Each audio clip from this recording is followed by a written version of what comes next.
રાષ્ટ્રીય ક્ષય નિર્મૂલન કાર્યક્રમ અંતર્ગત નર્મદા જિલ્લામાં 24મી માર્ચના રોજ વિશ્વ ક્ષય દિવસની ઉજવણી કરવામાં આવી, જેમાં ટીબી હારેગા દેશ જીતેગા ઉજવણીના ભાગરૂપે નર્મદા જિલ્લા ક્ષય કેન્દ્ર દ્વારા જનજાગૃતિ રેલી યોજાઈ હતી. જૂની સિવિલ હોસ્પિટલ કેમ્પસ જિલ્લા ક્ષય કેન્દ્ર ખાતેથી પ્રારંભાયેલી જનજાગૃતિ રેલી જૂની કોર્ટ, સફેદ ટાવર, સંતોષ ચોકડી થઈને શહેરના મુખ્ય માર્ગ પરથી પસાર થઈ રેડક્રોસ સોસાયટી ખાતે સંપન્ન થઈ હતી. રેલીમાં નર્સિંગ કોલેજના તાલીમાર્થીઓ, આરોગ્યકર્મીઓ મોટી સંખ્યામાં જોડાઈને વિવિધ સ્લોગનના ઉચ્ચારણ અને પ્લેકાર્ડ, બેનર સાથે ટીબી જાગૃતિનો સંદેશ આપ્યો. આ વેળાએ સરકારી નર્સિંગ સ્કૂલ જીતનગરની વિદ્યાર્થીનીઓ દ્વારા ટીબી મુક્ત ભારત અંગે નાટક રજૂ કરવામાં આવ્યું. વિડીયો જર્નાલિસ્ટ દીપક જગતાપ સાથે સત્યા ટીવી ન્યૂઝ, રાજપીપળા. આજરોજ 24 માર્ચ 2026 વર્લ્ડ ટીબી ડેને દિવસે જિલ્લા ક્ષય કેન્દ્ર રાજપીપળા ખાતે ટીબીની જનજાગૃતિ રેલીનું આયોજન કરેલ છે.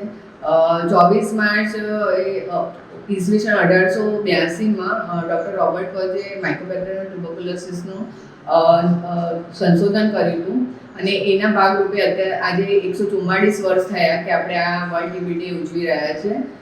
ખાસ કરીને આજના જે પ્રોગ્રામ છે એમાં ટીબી મુક્ત ભારત અભિયાન 2.0નું આજે લોન્ચિંગ છે. માનનીય આપણા આરોગ્ય મંત્રી જેપી નડ્ડા સાહેબ યુપી ખાતેથી સાંજે 4 વાગે એનું લોન્ચિંગ કરી રહ્યા છે અને આ જે ટીબી મુક્ત ભારત અભિયાન છે એ આખા ઇન્ડિયામાં, આપણા ગુજરાત રાજ્યમાં અને ઝુંબેશ 100 દિવસ માટે ચાલશે. આજથી 100 દિવસ માટે જે આપણા vulnerable high risk population, high risk villages છે જે નર્મદા જિલ્લામાં 146 છે અને આશરે 1,53,000ની વસ્તી છે, એ તમામનું આજથી આપણે સ્ક્રીનિંગ સ્ટાર્ટ કરીશું અને સ્ક્રીનિંગમાં ખાસ કરીને 14 વર્ષથી મોટા તમામ લોકોને આપણે એક્સરે પાડીશું. બધા જ 14 વર્ષથી મોટા બધા જ લોકોને આપણે એક્સરે પડશે અને એની માટે આપણે એક્સરેની વાન જશે. ઇવન જે ફિલ્ડ લેવલે જે એમ્બ્યુલન્સ હશે તે આપણે એક્સરે ફેસિલિટીમાં લોકોને લઈને આવશે અને બધાને એક્સરે પડશે. અને 14 વર્ષની નાના જેટલા પણ લોકો હશે, બાળકો હશે અને સિમ્પ્ટોમેટિક હશે તો એમના પણ એક્સરે પડશે.